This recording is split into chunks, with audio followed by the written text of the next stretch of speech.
Mga kapadyak, at magandang umaga na po at magtatanghali na nga po. At ilang araw po tayong hindi nakabiyahe dahil sa super typhoon po na Yuan. Ngayon po mga kapadyak, dahil sa hindi tayo nakabiyahe, magtitiis po tayo ngayon at makikita nyo po kung ano po itong hinahalo po natin. Yan nga po, yung kapag hindi po nakakabiyahe ang isang kapadyak, pagsasalo-saluhan po namin ng aming pamilya ang ito nga po, at bibili po kami ng asukal at kape. At ito nga po ang amin na ginagawa kapag kami po talagang wala na po kaming mabiling ulam o mabiling pagkain.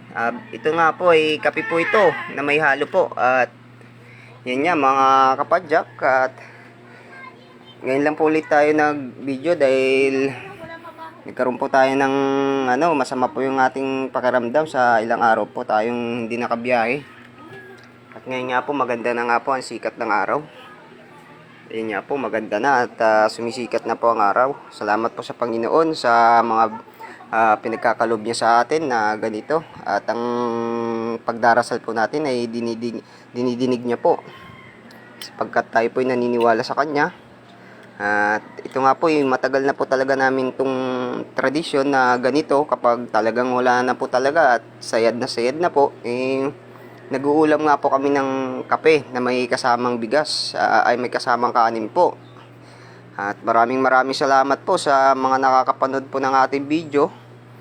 At ito po ipagpapatuloy pa rin po natin ang ating pong mga pinaglalaban at adhikain po para sa ikakaayos po ng ating mga samahan dito sa ating barangay Pansol po. Ang nais lang naman po ng kapadyak ay sana po wala na po sana dyan sa unahan natin na mga naghahabol po dyan sa may unahan po natin na nakapila po at halos po magtawag. Yan lang naman po ang mga pakiusap po natin na sana'y para hindi na po umaba, dahil napakasakit po isipin na talagang halos parang nawawalan po tayo ng pag-asa dahil ilang linggo na po tayong nagbibideo at wala pa rin pong tugon. Pero ipagdarasal pa rin po natin yan sa Panginoon dahil ang Panginoon po walang imposible po sa Kanya. At maraming salamat po at sa kakapanood po ng aking video, at palike and share nyo po ito at para po makarating ito sa mga matataas po na mga namumuno po, ang ating mga hinaing po, ang lahat po ng ating mga video po, dahil yun lang naman po ang nais natin at makarating nga po ito. Ay hindi naman po tayo natutugunan dito sa ating pamunuan po, at yun na lang po ang tanging paraan po natin nang sa ganun po talagang ma-actionan na po talaga.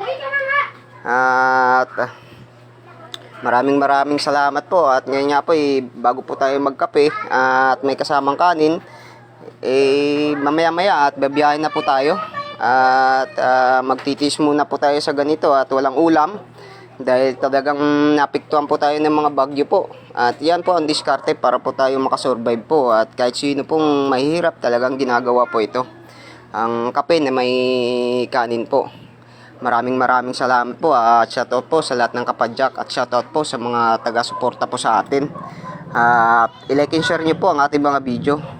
Maraming salamat po. God bless po. God bless at mag-iingat po ang lahat.